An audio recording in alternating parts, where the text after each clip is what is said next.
যারা সব সময় আস্তাগফিরুল্লাহ পড়ে তাদের রিজিকের কোনো টেনশন হয় না, রিজিক নিয়ে তাদের আর কোনো চিন্তা থাকে না। আল্লাহ নবী নূহ আলাইহিস সালাম যিনি ওনার জাতিগোষ্ঠীকে বলেছিলেন ফাকুলতু আস্তাগফিরু রাব্বাকুম ইন্নাহু কানা গাফফারা, তোমরা বেশি বেশি ইস্তেগফার পড়ো, তিনি ক্ষমাশীল। ইস্তেগফার পড়লে কি হবে? ইউরসিলিস সামাআ আলাইকুম মিদরারা, রহমতের বৃষ্টি বর্ষণ হবে, তোমাদের জমিগুলো উর্বর হবে। ওয়া ইউমদিদুকুম বিআমওয়ালি ওয়া বানিন, আল্লাহ তাআলা তোমাদেরকে সম্পদে বারাকা দিবেন, সন্তানে বারাকা দিবেন। ওয়া ইয়াজআল লাকুম জান্নাতিন ওয়া ইয়াজআল লাকুম আনহারা, তোমাদের ফসল ক্ষেতগুলো সবুজ শ্যামল হয়ে ভরপুর হবে, তোমাদের রিজিকে বারাকা নেমে আসবে। তাহলে আমরা যেন বেশি বেশি ইস্তেগফার করি। বিষ্ণু ঈসা ইসলাম বলেছেন মান লাযামাল ইস্তিগফার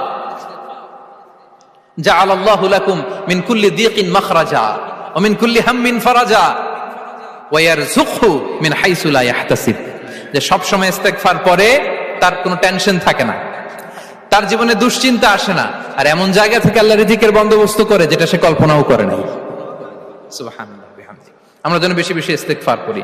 আস্তাগফিরুল্লাহ, এটা হচ্ছে ভেরি শর্ট ফর্ম অফ ইস্তেগফার। অথবা পড়তে পারেন আস্তাগফিরুল্লাহ আল্লাযী লা ইলাহা ইল্লা হুয়াল হাইয়ুল কাইয়্যুম ওয়া আতুবু ইলাইহি। সাইয়্যিদুল ইস্তেগফার মুখস্থ আছে না আমাদের?